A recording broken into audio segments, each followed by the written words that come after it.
Fala pessoal, Shalom no coração, bem-vindos ao nosso devocional. Abra sua Bíblia comigo no segundo livro de Reis, capítulo 6. Vamos ler aqui do versículo 1 em diante, uma história que fala sobre um milagre operado por Deus através da vida do profeta Eliseu. Antes de nós entrarmos no texto, se você é novo ou nova por aqui, se inscreve no canal, ativa o sininho das notificações e vem com a gente de segunda a sexta, 7h30 da manhã, sempre começando o dia, mergulhando na palavra de Deus. Vamos lá, segundo livro de Reis, capítulo 6, versículo 1 em diante, diz assim: Os discípulos dos profetas disseram a Eliseu: Como vês, o lugar onde nos reunimos contigo é pequeno demais para nós. Por que então não vamos ao Rio Jordão? Lá, cada um de nós poderá cortar um tronco para construirmos ali um lugar de reuniões. E Eliseu disse: Podem ir. Então um deles perguntou: Não gostarias de ir com os teus servos? Sim, ele respondeu. E foi com eles. Foram ao Jordão e começaram a derrubar árvores. Quando um deles estava cortando o tronco, o ferro do machado caiu na água. E ele gritou: Ah, meu senhor, era emprestado. E o homem de Deus perguntou: Onde caiu? Quando ele lhe mostrou o lugar, Eliseu cortou um galho e o jogou ali, fazendo o ferro flutuar, e disse: Pegue-o. E o homem esticou o braço e o pegou. Esse aqui, gente, é um texto que relata um dos milagres do profeta Eliseu. Eliseu é aquele que teve porção dobrada do espírito de Elias. E por uma coincidência, ou jesuicidência, como eu gosto de citar, Eliseu ele opera o dobro de milagres de Elias, né? Elias tem 7 milagres catalogados, Eliseu tem 14. 13 milagres, Eliseu opera em vida. O 14º é depois que ele está morto. Como assim, Tiago? O 14º milagre de Eliseu foi o seguinte, pelo menos atribuído a Eliseu, por assim dizer. Um soldado havia morrido numa determinada guerra, e aí esse exército estava, digamos assim, tomando uma carreira. Eles precisavam fugir com aquele soldado que estava morto nos braços. Então, como um soldado morto nos braços obviamente atrapalha a locomoção, resolveram jogar o corpo desse soldado num buraco qualquer. E quando foram perceber, haviam jogado o corpo desse soldado no túmulo de Eliseu. Olha que interessante. E a Bíblia fala que esse soldado que estava morto, ele ressuscitou quando tocou os ossos de Eliseu. Então note que Deus, através dos ossos de Eliseu, mesmo com Eliseu depois de morto, ele opera um milagre. Então são catalogados 14 milagres atribuídos a Eliseu ou através de Eliseu, por assim dizer. Todos os milagres são de Deus, né, gente? E Deus ele usa diversos instrumentos. Eliseu foi um desses que teve porção dobrada do Espírito de Deus. E olha que interessante. Essa história nos ensina muitas lições. A primeira delas é o seguinte: o capítulo 6 começa com alguns profetas, né, ou discípulos dos profetas, chegam para Eliseu e falam o seguinte: Eliseu, o lugar que a gente está se reunindo é pequeno demais. A gente precisa de um lugar maior para as nossas reuniões. Esses discípulos de profetas, existia uma escola de profetas em Israel, e provavelmente Eliseu era o líder dessa escola nesse momento, e esses discípulos de profeta ali estudavam. Eram ensinados por Eliseu para crescer no profético. Isso, inclusive, me leva a te trazer um parêntese que é muito importante. Eu vejo que algumas pessoas têm vontade e sede das coisas proféticas de Deus, das coisas sobrenaturais. E essas coisas, gente, você não desenvolve da noite para o dia. Você não vai de 0 a 100 da noite para o dia. Você vai crescendo aos poucos em Deus. E é muito importante, se você quer crescer no profético, que você tenha, digamos assim, uma mentoria profética. Que você ouça pessoas que você vê operando no profético que já tem experiência nisso. De preferência, até ouça mais de uma pessoa, porque o profético ele é operado em diversos estilos, vamos colocar assim. Se você vê aqui no Brasil, eu poderia citar nomes aqui, mas vamos deixar sem nome para não limitar. Mas se você vê que no Brasil existem diversos profetas e cada um deles tem um determinado estilo diferente. Tem profeta que é mais voltado para o campo da realização de milagres. Tem profetas que têm uma graça de Deus uma graça de ativação, de despertamento. Já quando eu ouço fulano, quando eu ouço fulana, vem um despertamento, um desejo de voltar ao primeiro amor, de consertar o que está errado em minha vida. Tem outros profetas que já estão muito mais baseados no ensino do profetismo bíblico, de como Deus operou através dos profetas na Bíblia, seja no Antigo ou no Novo Testamento. Então são diversos estilos proféticos, mas o meu conselho para você é, se você tem sede de crescer no profético, se você sente que essa área ela precisa de desenvolvimento na sua vida, procure ouvir e escutar pessoas que já caminham nesse sentido, que já são experientes nesse sentido. E era o que acontecia aqui. Os discípulos dos profetas eram essas pessoas que estavam ali estudando com Eliseu. Eles chegam para Eliseu e falam: o lugar que a gente está se reunindo aqui está pequeno. O grupo está crescendo, a gente precisa de um lugar maior. Note que todo crescimento vai te tirar da zona de conforto. À vista de uma necessidade de construir um lugar maior, aqueles discípulos dos profetas pediram autorização a Eliseu para irem, digamos assim, na floresta, né, onde tem árvores, para poder cortar as árvores, pegar aquela madeira e construir um novo lugar. Note que a coisa não é da noite para o dia, não é automático. Não é como foi na criação, haja luz, faz um estralo e surge um lugar novo. Não. Requer um esforço.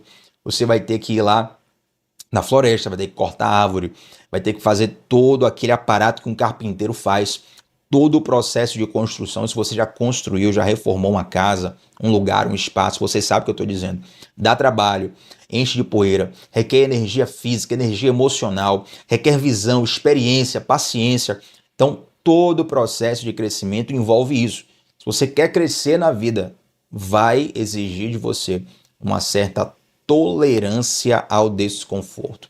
Estava até, rapaz, esses dias, ainda essa semana, não lembro se foi segunda ou terça-feira, eu estava vendo uma pesquisa mostrando como os brasileiros, os jovens, na verdade, os jovens brasileiros, eles estão cada vez mais insatisfeitos com a carreira profissional. Né? Estava vendo essa pesquisa, vários números, depois eu fui ler os comentários do post que estava apresentando essa pesquisa. E muitas pessoas falando assim, olha, os jovens de hoje, eles não têm mais paciência para crescer aos poucos. Porque eles são bombardeados o tempo todo com promessas de que, olha, se você seguir o meu método, se você fizer o meu curso, se você aderir à minha plataforma, se você fizer isso, isso e isso, em uma semana, em um mês, em um ano, no máximo, vai ter sua vida completamente transformada. Então eles não estão acostumados a um processo demorado. Nosso devocional de ontem teve como título Todo propósito tem um processo. Gente, foi assim na vida de Moisés, foi na vida de Davi, foi na vida de Jesus. Não tem exceção para isso. Você vai ver, por exemplo, quando Deus levanta José como governador do Egito, José vai como escravo aos 17. Depois de muitos anos, José se torna governador do Egito. Você vai ver a história de Moisés. Moisés ele vai começar de fato o projeto dele como libertador de Israel, quando ele vai para o faraó, com 80 anos. Ele passa 40 morando no palácio do Egito, sendo tratado como filho da filha de faraó, ou seja, tendo acesso ao que de melhor havia naquela época. Depois ele passa 40 anos no deserto, esquecido. As pessoas achavam que Moisés havia morrido. E aos 80 anos começa algo precioso na vida de Moisés. A história de Davi, que nós falamos um pouco ontem, você vai para a história de Jesus. Jesus começa o ministério público dele com 30 anos. Dos 12 anos de idade até os 30 anos, na Bíblia não tem nada sobre Jesus. Nenhuma informação na Bíblia sobre Jesus, dos 12 até os 30. Nesse momento, Jesus está escondido, não há relatos sobre ele, não há informações sobre ele. E com 30 anos de idade é que começa o ministério público de Jesus. Se todas essas pessoas no escrito bíblico tiveram que passar por um processo, e processo demanda tempo, demanda energia, demanda uma série de questões, por que nós estamos sempre buscando atalhos, buscando pular os processos, pular as etapas, entende? Quando você pula o processo, você pula o preparo. Porque o processo é para te preparar. Então, quando você pula o processo, você pula o preparo. De repente, você vai lidar com um gigante que você não está preparado para enfrentar. Então, é muito importante saber que todo crescimento ele vai te tirar da zona de conforto e vai exigir de você algumas coisas que você não está acostumado. Então, esses discípulos de profetas, eles foram lá cortar árvore, madeira, né, trabalhar de carpinteiro, de construtor para poder fazer um lugar novo. E é interessante que no momento em que eles falam isso para Eliseu, no versículo 3, olha que interessante, gente, versículo 3. Então um deles perguntou: não gostarias de ir com os teus servos? Eu acho interessante isso aqui porque, primeiro, os discípulos dos profetas, eles chegam para Eliseu pedindo autorização. Eliseu, está precisando de um lugar maior. Você autoriza a gente ir lá pegar madeiras para poder construir um lugar maior? Eliseu fala, está autorizado. Aí um deles fala assim, ó, você não gostaria de ir conosco? É diferente você ter a autorização e você ter a presença. Isso é muito forte, gente. Êxodo capítulo 33, coloquei esses dias lá no meu Instagram, tbatista8, uma meditação sobre isso, né? Sobre como Deus, ele tá tão furioso com o povo que ele fala assim, Moisés, eu vou te dar todo o meu recurso, eu vou colocar um anjo adiante de você, vocês vão ganhar todas as guerras, vocês vão entrar na terra prometida, precisar de milagre vocês vão ter, mas eu não irei com vocês, porque se eu for, eu tô tão estressado com vocês, tão irritado com vocês, que no meio do caminho eu vou destruir todo mundo. Deus falou isso.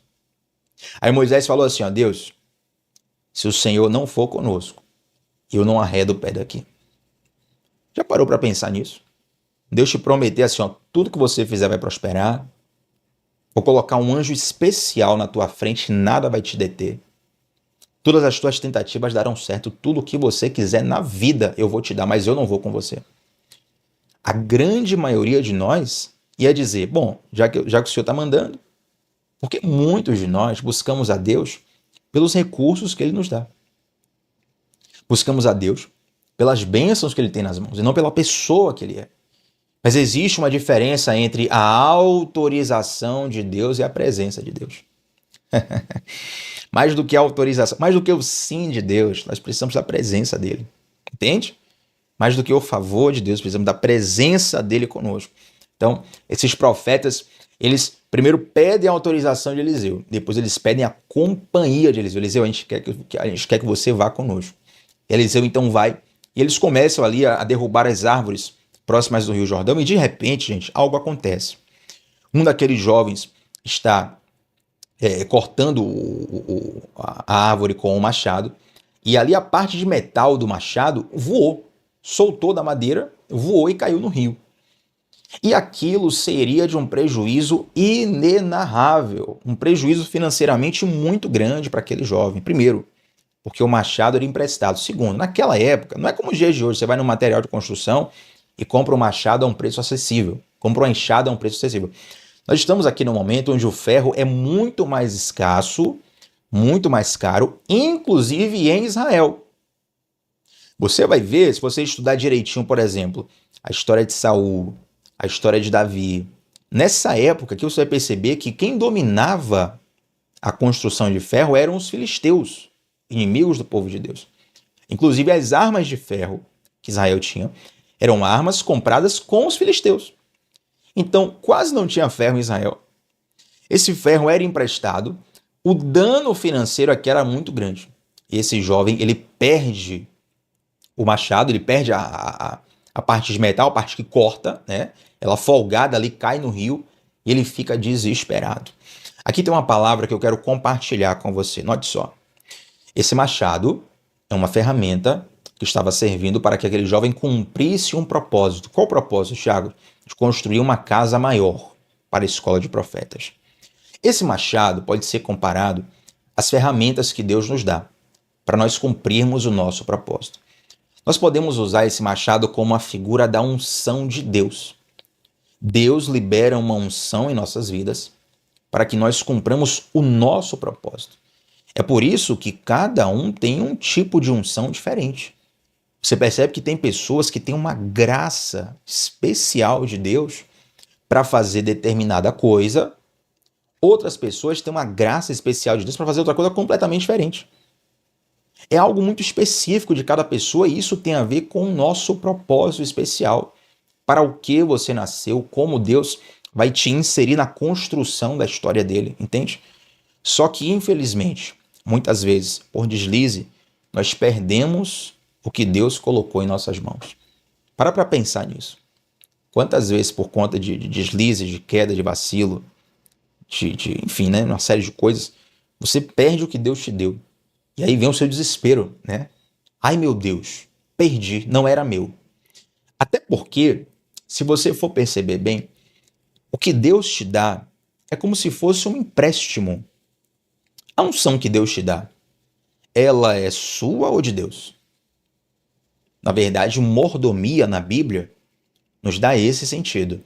Alguns dias atrás falamos aqui sobre a parábola dos talentos. E a parábola dos talentos, ela é muito ilustrativa sobre isso.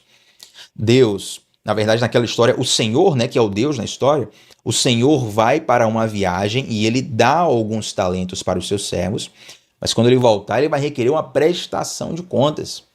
E nós nos questionamos ali o que é que nós estamos fazendo com o que Deus nos deu.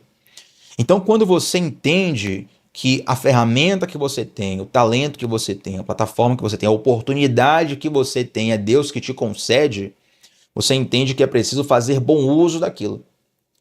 Mas pode ser que por uma razão ou outra, esse fervor do teu coração se perdeu. Essa intimidade se perdeu. Essa unção, essa graça, esse fogo no coração se perdeu. E aí você tá que nem esse jovem aqui que falou: ah, meu Senhor, era emprestado, caiu no rio. Ferro no rio vai afundar, né, gente? Era muito difícil encontrar. O prejuízo seria muito grande. Então Eliseu, ele faz algo muito interessante aqui. Algo que pela lei da física não dá para explicar muito, mas é milagre. Milagre não se explica, milagre se recebe. Eliseu, ele pega um pedaço de madeira, ele pega um galho e ele joga o galho na água. E a Bíblia fala que quando ele joga o galho na água, o ferro que estava afundado, ele passa a boiar. Que loucura. Fisicamente aqui eu não tenho como explicar isso para você. Mas Deus, Deus, ele conhece leis da física que nós não conhecemos. Segundo, Deus, na hora que ele quiser, ele pode colocar exceções à lei da física porque ele é o dono e criador dessas leis, entende? Então, de algum modo, Deus operou o milagre através desse ato profético. Eliseu joga um pedaço de madeira e um pedaço de ferro, então, passa a boiar. Eu nunca fiz aqui um devocional sobre ato profético, né? É preciso a gente pode fazer um estudo mais aprofundado sobre isso.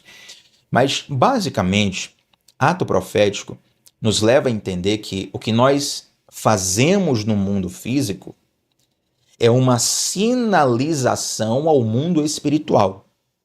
Posso te dar um exemplo muito simples. Quando você ora com a sua boca, onde você está, no idioma português, algo acontece no mundo espiritual. A Bíblia nos garante isso. A oração é uma das armas mais poderosas que nós temos. É algo que você faz no plano físico que tem uma reverberação no mundo espiritual. Quando você ouve uma canção no teu celular, no teu rádio, não sei nem quem tem rádio, a rádio agora só em carro, né, gente? Na tua televisão, na tua plataforma, é uma pessoa que está cantando de modo humano, num idioma humano, uma ferramenta que é humana, que é a música, mas ao mesmo tempo aquela canção ela vai trazer uma reverberação espiritual sobre as nossas vidas. É assim ou não é? Inclusive, já está disponível em todas as plataformas a nossa canção Ele é o Bom Pastor, Salmo 23. Tivemos a alegria de receber de Deus durante um culto lá na igreja local. Inclusive lançamos o clipe aqui no canal, né? E todo mundo já está aí na ponta da língua. O refrão dessa canção é muito lindo, que diz assim: Ele é o bom pastor, se tenho a ele não quero mais nada, se tenho a ele não me falta nada. Note que, até desafinei aqui, né, Jesus amado. Então você vai ouvir aí para poder dar uma melhorada.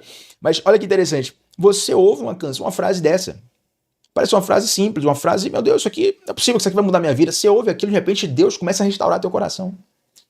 Começa a mexer nas suas emoções. Algo que estava morto, caído, dormido dentro de você, adormecido dentro de você, começa a ressurgir. Por quê? Porque é um ato profético. O que você faz no mundo físico tem uma reverberação no mundo espiritual. Estava conversando com meus amigos, os amigos do meu GC, o GC que eu faço parte lá na nossa igreja, e falando com eles sobre como o perdão é uma espécie de superpoder. Porque o perdão, ele anula o peso das ofensas que nós recebemos durante toda a vida. Alguém pode te ofender como for. Se você liberar perdão, você anula o peso da ofensa. Então, às vezes, você falar com sua boca, eu te perdoo. Mandar uma mensagem no WhatsApp, eu te perdoo. Até mesmo, e acontece isso também em funeral, né? A pessoa já perdeu a vida, mas o fato de você ir lá, né? No caixão da pessoa, e pós-mortem, você liberar o perdão, isso traz uma leveza, uma nova realidade. Por quê? Porque tem algo sendo feito no mundo físico que reverbera no mundo espiritual. Pensa nisso. Pensa em quais coisas você precisa começar a fazer, ou precisa voltar a fazer no mundo físico, que vai reverberar na sua vida espiritual. Então Eliseu, ele joga aquele pedaço de madeira e é interessante, né? Olha que figura que nós estamos aqui. Um madeiro. Um madeiro que resgata o ferro que aqui é a unção. Dessa mesma forma, gente, assim como esse pedaço de ferro estava lá afundado no rio, a minha e a sua vida, nós estávamos afundados no pecado, afundados na condenação. Se um advogado humano pegasse a nossa causa, iria analisar e dizer assim, olha, não tem jeito para você, infelizmente. Você cometeu crimes demais, porque o pecado é um crime contra a lei de Deus. Você cometeu pecados muito graves. Não tem jeito, você vai ter que ser condenado e a condenação é eterna. Mas nós temos um advogado, aleluia, Jesus Cristo justo. Está escrito isso na palavra de Deus. 1 João, filhinhos, não pequeis. Porém, se pecardes, tendes um advogado, Jesus Cristo justo. E esse advogado nunca perdeu uma causa. Aos olhos daqueles discípulos de profetas, daqueles jovens que estavam ali cortando árvores, quando aquele ferro se afunda no rio, ai meu Deus, não tem mais jeito. Grande prejuízo, impagável, incalculável. Mas Jesus sempre tem jeito para a nossa história. Quando eles clamam para Eliseu, que aqui é a figura de um homem de Deus, um profeta naquela época era a representação de Deus na terra. Eles clamam para Eliseu, Eliseu lança um pedaço de galho, um pedaço de madeira, e o ferro passa a flutuar. Isso está dizendo, aquilo que não tinha mais jeito para você, na cruz foi resolvido. O peso que esmaga a tua consciência, na cruz foi resolvido. O pecado que seria impossível você ser limpo, na cruz foi resolvido. O vício que você não consegue se libertar, na cruz foi resolvido.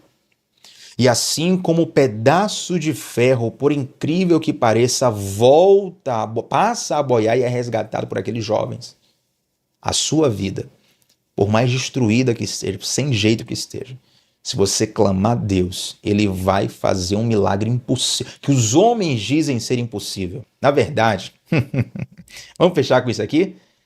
O impossível é a matéria-prima dos milagres de Deus. Receba essa palavra no seu coração. Nem vou falar mais nada aqui, porque eu quero fechar com isso. O impossível é a matéria-prima dos milagres de Deus. Se você tem uma causa impossível, pode ter certeza que é com essa matéria-prima que Deus vai fazer uma grande obra na sua vida. Você recebe isso? Recebe essa palavra? Aleluia! Vamos orar juntos nesse momento, se você puder. Feche os seus olhos. Senhor Deus, nós te agradecemos, Pai, pela sua bondade, pelo seu poder, pela sua graça sobre nós. Ó Deus, quantas vezes, Pai, nós estamos assim como aquele rapaz que perdeu o machado, que afundou no rio. Quantas vezes nós já cometemos tantos erros, tantos pecados, que parece não haver mais jeito para a nossa vida. Mas assim como o Senhor fez um milagre que aos olhos dos homens parecia impossível naquele momento. Tua palavra diz que o Senhor é o mesmo ontem, hoje e para sempre. Não há nenhuma história que o Senhor não possa transformar. O Senhor faz do fim um novo começo.